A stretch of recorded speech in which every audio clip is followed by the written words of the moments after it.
Également dans l'actualité, la visite de Volodymyr Zelensky à Washington. Le président ukrainien doit arriver vers 16h, heure française. Rencontre avec Donald Trump aujourd'hui pour la signature d'un accord sur les minerais ukrainiens. Mais derrière, vous le verrez, il y a plein d'autres enjeux.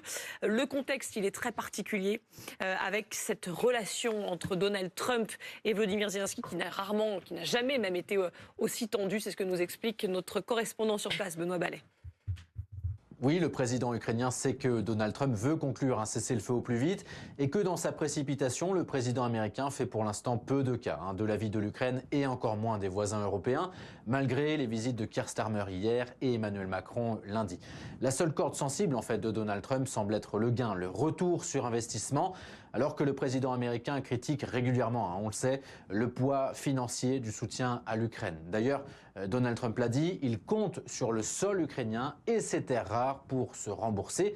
Alors en acceptant de signer cet accord commercial, Volodymyr Zelensky exauce le vœu de Donald Trump. Le président des États-Unis visiblement satisfait hier à tel point qu'il a déclaré à un journaliste ne pas se souvenir d'avoir qualifié Volodymyr Zelensky de dictateur. Donald Trump a même expliqué avoir beaucoup de respect pour le président ukrainien et ses troupes courageuses. Pour autant, cet accord n'apparaît pas suffisant pour que les États-Unis s'engagent à protéger l'Ukraine dans le futur. Hier encore, le président américain a déclaré qu'aucune garantie de sécurité ne serait discutée avant d'avoir acté la fin des hostilités. Stéphane Bureau nous a rejoint, consultant États-Unis pour BFM TV. Bonjour, on est très content de vous avoir. J'aimerais qu'on s'arrête un instant avant de parler de cet accord sur les minerais, mais sur cette relation entre Donald Trump et Volodymyr Zelensky, ces deux hommes qui vont se rencontrer dans un contexte dingue. On parle du rapprochement de Donald Trump avec Vladimir Poutine, de Donald Trump qui traite Volodymyr Zelensky de dictateur, qui lui dit qu'il n'intégrera jamais l'OTAN, qui refuse de considérer Poutine comme responsable de cette guerre. Et écoutez ce qui se passe. On a ressorti quand même cette réaction de Donald Trump quand on lui dit « Mais vous avez bien appelé Volodymyr Zelensky un dictateur, non ?» Écoutez sa réaction. Vous avez dit la dernière fois que M. Zelensky était un dictateur. J'ai dit ça, moi? Je ne peux pas croire que j'ai dit ça. Question suivante. Cette réaction est dingue.